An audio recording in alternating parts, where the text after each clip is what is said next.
வணக்கம். தமிழக மக்களுக்கான ஒரு முக்கியமான வானிலை அப்டேட். ஆமாங்க, தமிழ்நாட்டுல மீண்டும் கனமழைக்கான எச்சரிக்கை விடுக்கப்பட்டிருக்கு. சோ எல்லாரும் கொஞ்சம் கவனமா இருக்கணும். என்ன நடக்குது, ஏன் இந்த மழை வருதுன்னு டீட்டெயிலா இந்த பகுதியில பார்க்கலாம் வாங்க. இதுல நீங்க தெரிஞ்சுக்க வேண்டிய ரெண்டு முக்கியமான விஷயம். ஒன்னு, தமிழகத்துக்கு கனமழை எச்சரிக்கை இருக்கு. ரெண்டாவது, இதனால சில மாவட்டங்கள்ல ஸ்கூல் காலேஜுக்கு லீவ் இடத்துக்கான வாய்ப்புகளும் இருக்கு. சென்னை வானிலை ஆய்வு மையம் இப்போ ஒரு புதுசா ரொம்ப முக்கியமான அறிவிப்பு வெளியிட்டிருக்காங்க. இது அடுத்த சில நாட்களுக்கு வானிலை எப்படி இருக்க போகுதுங்கிறத பத்தினது. பாத்தீங்கன்னா, போன சில நாட்களாவே தமிழ்நாட்டுல பரவலா மழை பெஞ்சுக்கிட்டு இருக்கு. இப்போ திரும்பவும் ஒரு ஹெவி ரெயின் வார்னிங். ஆனா இப்படி தொடர்ந்து மழை பெய்யறதுக்கு வானிலை ரீதியா என்னதான் காரணம்? வாங்க அத பத்தி தெரிஞ்சுக்கலாம். இந்த கனமழைக்கு முக்கிய காரணம் 2 பெரிய வானிலை அமைப்புகள் ஒரே நேரத்துல உருவாகியிருக்கிறது தான். அதோட கூட்டு விளைவுதான் இப்ப நாம பாக்குற இந்த தொடர்மழை. சிம்பிளா சொல்லணும்னா, முதல் காரணம் தென்கிழக்கு அரபிக்கடல்ல ஒரு வளிமண்டல கீழடுக்கு சுழற்சி, அதாவது காத்துல ஒரு பெரிய சுழல் உருவாகியிருக்கு. ரெண்டாவதா, நம்ம வடதமிழக கடலோரத்துல ஒரு காற்றழுத்த தாழ்வு பகுதி நிலவுது. இந்த ரெண்டும் ஒன்னா சேரும்போது அது தமிழ்நாடு முழுக்கவும் பரவலான மழைய கொண்டு வருது. சரி, மழைக்கான காரணம் என்னன்னு தெரிஞ்சிடுச்சு. இப்போ எல்லாருக்கும் இருக்கிற முக்கியமான கேள்விக்கு வருவோம். இந்த மழையால எந்தெந்த பகுதிகள் பாதிக்கப்படும், எங்கெல்லாம் மழை பெய்யும்? குறிப்பா இன்னைக்கு எந்தெந்த மாவட்டங்கள்ல மழை பெய்யும்னு வானிலை ஆய்வு மையம் கணிச்சிருக்காங்க. இதோ முழு விவரங்களையும் இப்ப பார்க்கலாம். இந்த லிஸ்ட்ல ரொம்ப கவனிக்க வேண்டிய விஷயம், இன்னைக்கு 3 மாவட்டங்கள்ல கனமழைக்கு வாய்ப்பு இருக்கு.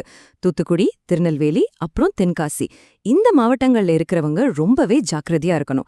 இது போக சென்னை, செங்கல்பட்டு, காஞ்சிபுரம், திருவள்ளூர்னு பல மாவட்டங்கள்லயும், புதுச்சேரி, காரைக்கால்லையும் இடியோட மிதமான மழை பெய்ய வாய்ப்பு இருக்கு.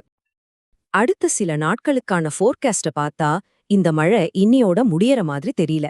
நாளைக்கும் சரி, டிசம்பர் 7ஆம் தேதியும் சரி, தமிழ்நாட்டுல சில இடங்கள்ல லேசானதிலிருந்து மிதமான மழை தொடரும்னு சொல்லிருக்காங்க. இன்னும் சொல்லப்போனா வர்ற டிசம்பர் 10ஆம் தேதி வரைக்கும் தமிழ்நாடு, புதுச்சேரி, காரைக்கால் பகுதிகள்ல பரவலா மழை பெய்ய வாய்ப்பு இருக்குன்னு. மழைன்னு சொன்னாலே ஸ்டூடெண்ட்ஸ் மனசுல வர முதல் கேள்வி இதுதான். ஸ்கூல் காலேஜ்க்கு லீவ் விடுவாங்களா? இத பத்தின அஃபிஷியல் நடைமுறை என்னன்னு தெரிஞ்சுக்கலாம். விடுமுறையை அறிவிக்கிறதுக்குன்னு ஒரு ப்ராசஸ் இருக்குங்க. முதல்ல ஒவ்வொரு மாவட்டத்திலையும் மழையோட தீவிரம் எப்படி இருக்குன்னு கண்காணிப்பாங்க. அதோட அடிப்படையில அந்தந்த மாவட்ட கலெக்டர் தான் லீவ் வேணுமா வேண்டாமான்னு முடிவெடுப்பாரு. அவரோட முடிவு தான் அதிகாரப்பூர்வமா அறிவிக்கப்படும். அதனால உங்க மாவட்ட நிர்வாகத்தோட அறிவிப்புகளுக்கு காத்துருங்க. இப்போ பொதுவான எச்சரிக்கையை தாண்டி நம்ம மீனவ நண்பர்களுக்கான ஒரு மிக மிக முக்கியமான பாதுகாப்பு எச்சரிக்கைக்கு வருவோம். கடலுக்கு போறவங்க இதை கண்டிப்பா கவனிக்கணும்.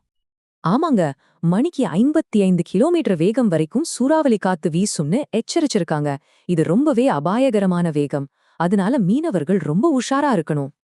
குறிப்பா 2 கடல் பகுதிகளுக்கு போகவே கூடாதுன்னு சொல்லிருக்காங்க. ஒன்னு லக்ஷத்தீவு பகுதிகள், இன்னொன்னு கேரளாவோட கடலோர பகுதிகளை ஒட்டி இருக்கிற தென்கிழக்கு அரபிக்கடல் பகுதிகள். இந்த இடங்கள்ல காத்தோட வேகம் ரொம்ப அதிகமா இருக்கும். வானிலை ஆய்வு மையத்தோட அதிகாரப்பூர்வ அறிவுறுத்தலும் இதுதான். மீனவர்கள் குறிப்பிட்டப்பட்ட பகுதிகளுக்கு மீன்பிடிக்கச் செல்ல வேண்டாம். இந்த எச்சரிக்கையை எல்லாரும் ரொம்ப சீரியஸா எடுத்துக்கணும். சரி, உங்க ஏரியால இப்போ நிலைமை எப்படி இருக்கு? அதிகாரப்பூர்வ அறிவிப்புகளை தொடர்ந்து கவனிங்க. குறிப்பா தாழ்வான பகுதிகளில் இருக்கிறவங்க ரொம்ப கவனமா இருங்க. இந்த தகவலை உங்க நண்பர்கள், குடும்பத்தினர் கூட ஷேர் பண்ணிக்கோங்க. எல்லாரும் பாதுகாப்பா இருக்கிறது ரொம்ப முக்கியம். அடுத்த அப்டேட்ல சந்திப்போம்.